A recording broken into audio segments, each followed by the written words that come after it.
Welcome, everyone. This is the Friday edition, January 21st, NBA Triple Double Show, powered by the Predictive Playbook and presented to all of you by SportsMemo TV.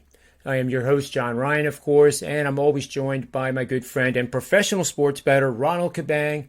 And we're going to try to repeat what we did on Wednesday in this show.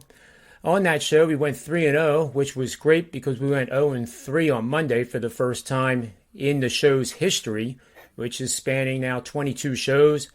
We are back up above the 70% level in our plays over the last 21 shows. So congratulations to us, Ronald. Nothing like a sweep, right? Yeah, for sure.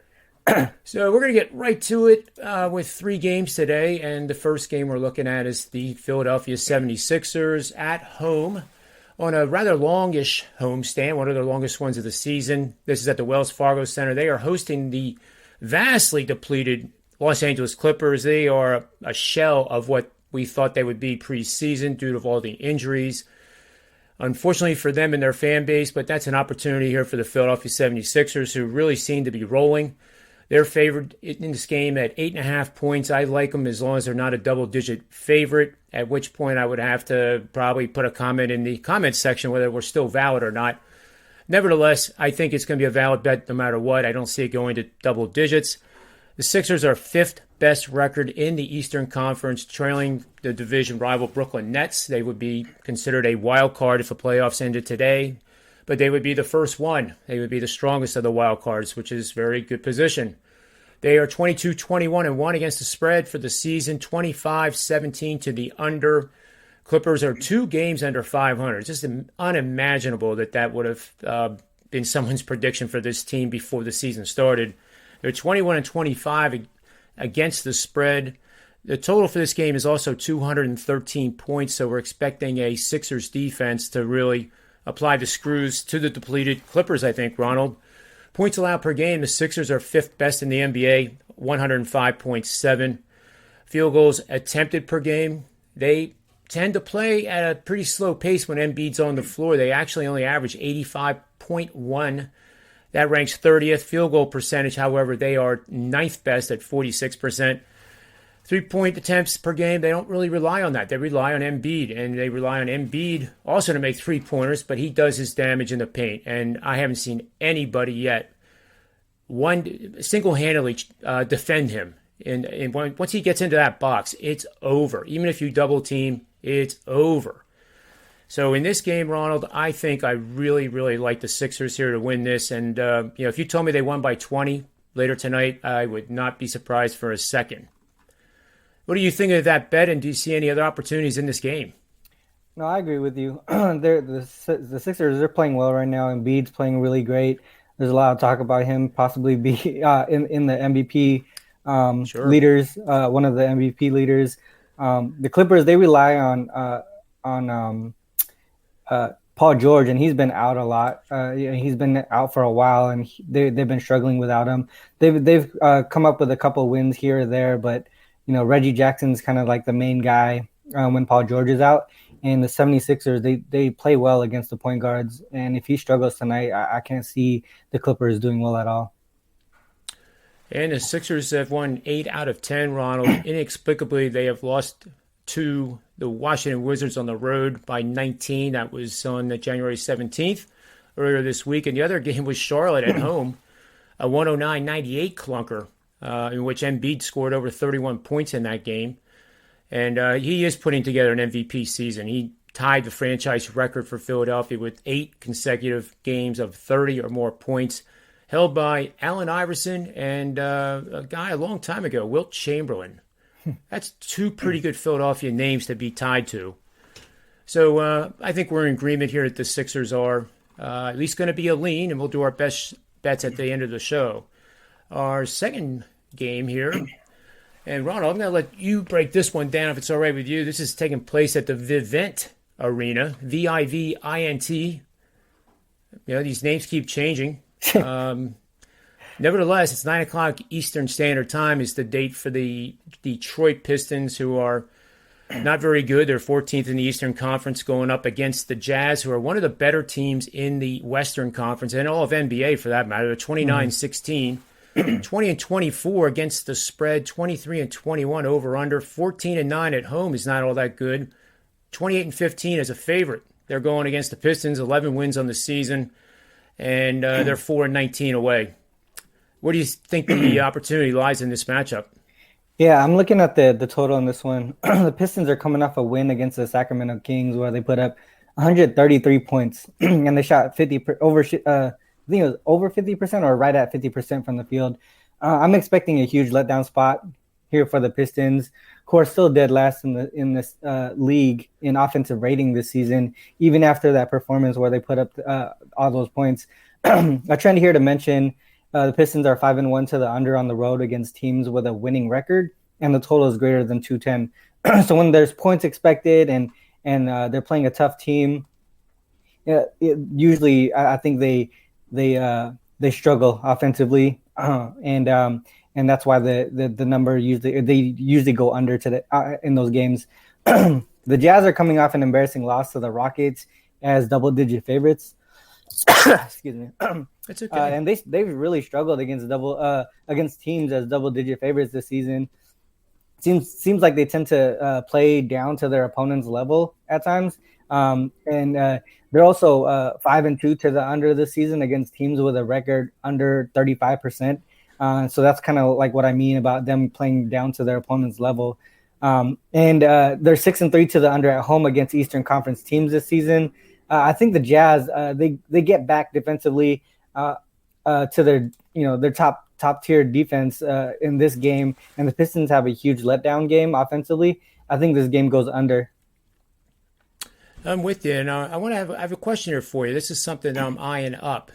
First quarter scoring per game, the Utah Jazz are the best in the NBA at 29.3. The Pistons are 28th at 24.6. The Pistons' first quarter defense ranks 26th, allowing 28.1 per game or per quarter, per first quarter. And the Utah defense is allowing 26.7 points per first quarter, and that ranks 8th in the NBA. WagerTalk.com/odds page, which I think is the best odds page in the world. You get all the major sports books right in front of you to compare. They have Utah first quarter line as -4.5, -104 over at Pinnacle. That seems rather tasty to me. Do you necessarily agree with that, or am I reaching here? I don't know. I mean, like I mentioned, they've kind of been struggling with against teams as double-digit favorites this season, and I think with them always looking to play down to their opponent's level, sometimes. I mean, look at the Pacers and the Warriors yesterday, right? Sometimes these top tier teams look over these lower end teams and they get surprised for a second. I think for me, just because the Jazz got beat by a team as double digit favorites, in their last game, maybe they come up a little bit more hot in this game, but I don't know. It's tough. It's tough. Okay, fair enough. We'll move on to our third and final game. This is the Contrarian. I love Contrarian bets. I really do. And as you will see, folks, this is definitely Contrarian. Brooklyn Nets, third in the Eastern Conference, first in their division, are taking on the San Antonio Spurs, who are 12th in the Western Conference. The Spurs are surprisingly, I think, 11 games under 500, 17-28, but they're 24-21 against the number. The over-under has gone almost an even 22-21 with 2 pushes. The Nets are 28-16 on the season. They are 18-26 against the spread. The over-under 21-23. So the market, since the mad rush of all those unders hitting 65% for the first 30 days of the season, is now been equalized with a lot of overs recently. But this over-under, I believe, is at 235. I'm going to check the Wager Talk odds here just real quick because I think it moved since we actually started the show. No, 233.5 I have. It opened at 235. So it's trending down. And so it's not all that contrarian of a play based on the market movement.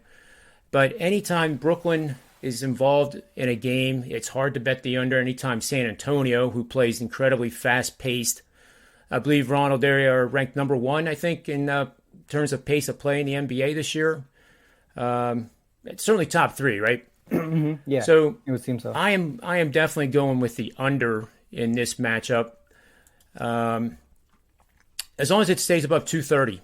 As long as it's above 230, I think we're going to have a pretty good chance of winning this. Another alternative strategy, which I love to do 50% of your normal bet size. So if you bet $100 per game, put 50 on the under pre-flop before the game starts. And then you look for higher numbers. And in my particular case, I mapped it out, and it's based on a statistic from Wall Street that I learned a long time ago. It's called implied volatility, and it's used in option analysis, but it's also been tweaked by yours truly for the NBA. So specifically, given the total of 233 points right now, the implied volatility is going to be much greater than if this total was lined at, say, 210. So the numbers that are above 230 definitely offer greater scoring volatility during the games. So what you'll do is you'll take 233 for 50% pre-flop, and then look to add 237.5 under for $25, and then lastly 241.5 for $25 more to complete your normal bet size. And you only do it for the first half. If those levels do not get executed in the betting markets, then you stick with your 50%. And what that implies is that the game is going under to that point, that you didn't get a chance to get the higher numbers. So, that's one of my favorite strategies. Do it in all the sports, the NFL, but mainly NBA, Ron, because it's definitely the most volatile sport there is. Mm-hmm. You have any other insights on this matchup? No, I agree with you. I think the under is a good play here. I think a lot of teams are looking at the Spurs as an over team at home just because of how well they've been doing offensively at home this season. But their last 3 home games actually have gone under, so they're trending the other way now. So I mean, I could see it definitely going under. Maybe the totals has kind of peaked at some point, and now they're starting to go under the number that they're being set at. Yeah, I like it quite a bit. So for our best bets, I guess tell me if I'm wrong. It seems like it's pretty obvious we're going under in the Nets matchup. We're also going on the bet on the 76ers, and then under the total in the Detroit Pistons versus Utah Jazz game. Yeah.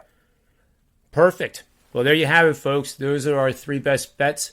We're now back at 70% winners. We just need to keep going 2-1. A little bit longer, Ronald. We're more than halfway through the NBA season. It would be pretty cool if we could even finish above 65% for the season. That would be truly outstanding. Compliments to ourselves, and I'm sure everybody out there likes the fact that we're winning these bets, and that's why the show's growing so fast. So, Ronald, as always, thank you for your time. Thanks to everyone out there for watching the show. Make sure you take a second to subscribe. I know myself, sometimes I forget to subscribe to some of the shows I enjoy. And then, it goes on to the next day. Well, I'll subscribe tomorrow. Well, just take a moment, do it now, get it over with, and hit the bell so you're notified of when we release every show and every sport that we do at SportsMemo TV. So have yourself a great Friday, and more importantly, a great weekend with the NFL divisional showdowns that are taking place. It's sure to be a tremendous Saturday and Sunday of NFL action. We look forward to seeing you again on Monday for the next edition of the NBA Triple Double Show. And until then, remember, always bet with your head, not over it, and may all the wins be yours.